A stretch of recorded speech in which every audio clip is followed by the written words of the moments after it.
Hello, and welcome to the Real Ass Necessary Talks News Broadcast, otherwise known as the Rant News. My name is Jono, and I am not in the Epstein files. But one of your faves might be, and eventually we will talk about it. If this is your first time with us, welcome. Here at the Rant News, our viewers receive a succinct rundown of major news happening in the country and abroad with brief, straightforward commentary. And we do mean straightforward. These news segments will always be less than 20 minutes, just enough time to get to and from work. As the news landscape loses credibility, we realize that people will be looking for reliable, easy to understand news coverage. And it is our goal with this broadcast to keep everyone informed. And now, without further delay, let's get into our first story. National Guard deployment is being challenged in cities across the country. National Guard troops deployed to Portland and Chicago being sent home, following orders from the Defense Department. Federal judges blocked National Guard deployment in Memphis, calling the maneuver unlawful. A judge has ruled Trump's DC National Guard deployment illegal, according to Politico.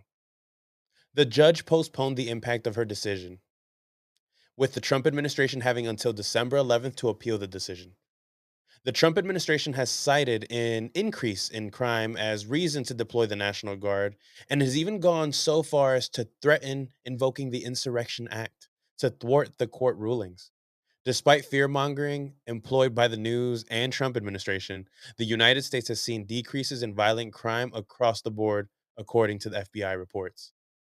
In keeping with discussions surrounding the National Guard, let's move on to our second story.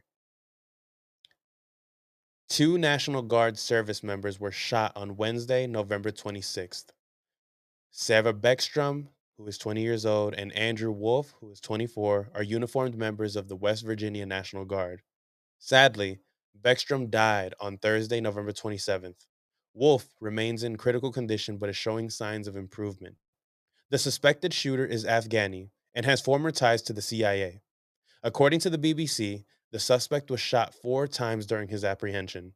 The United States Attorney General for Washington, D.C. will bring multiple charges against the individual. There appears to be no known motive at this time. During this time of extreme political polarization, acts of violence such as this may further divide the country and fuel anti immigrant sentiments.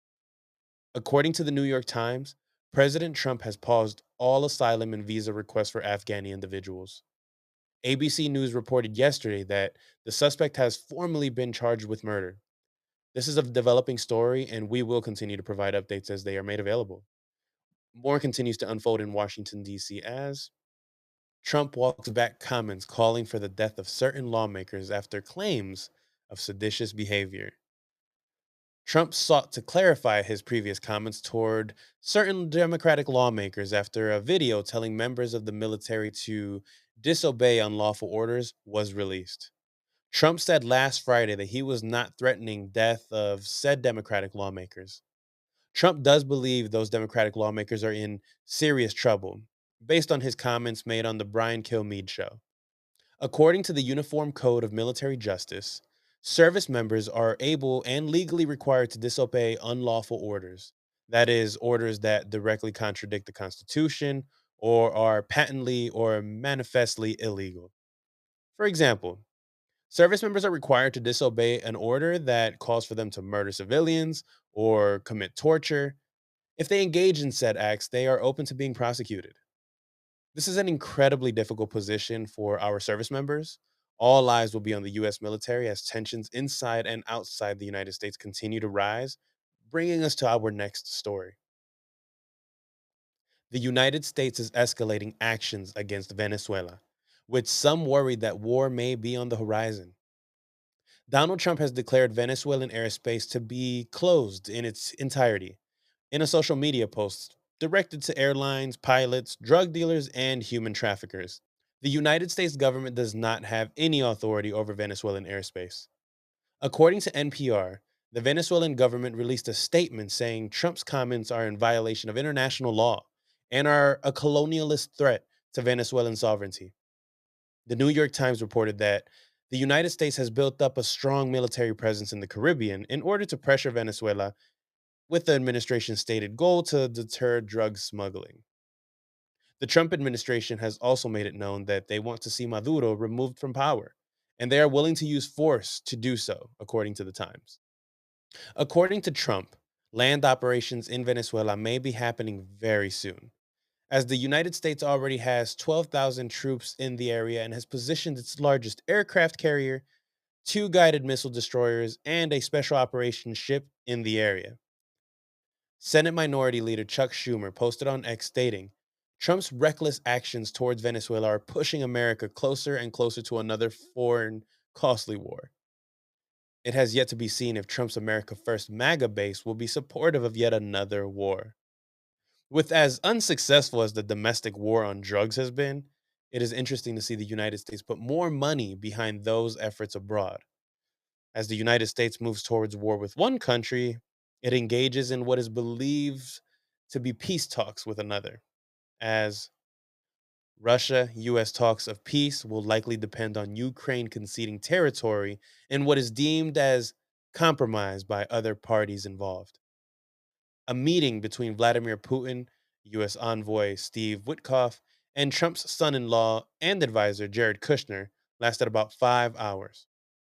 Foreign policy advisor Yuri Ushakov said no compromise was reached over concessions of territory by Ukraine, the BBC reports.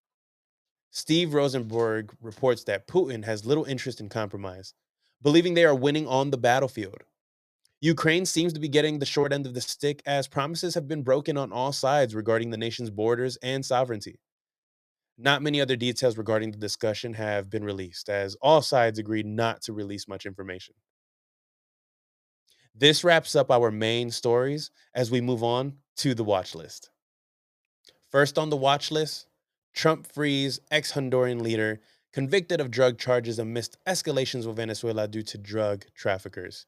We'll keep an eye on this story as things evolve.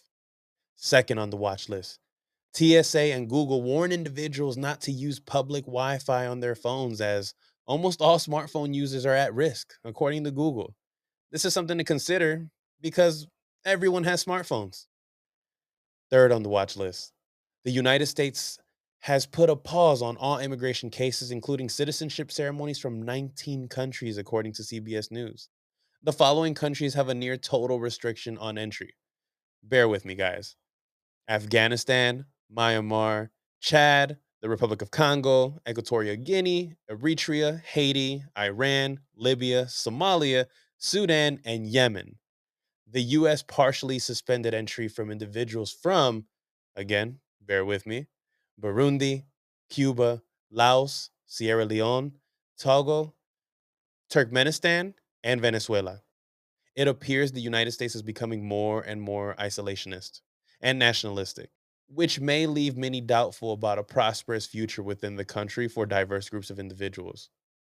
We will keep watching these stories and more and give you updates as they come. Thank you for tuning into this news broadcast. You can find the Rant Network on Twitch, YouTube, Spotify, and Apple Podcasts. See our link tree in the description below for our handles on other platforms, and be sure to give us a follow. And if you absolutely hate what we're doing, then tell someone you dislike. Maybe they'll give us a follow. This has been a verified Rant News broadcast, and with that, Rant out.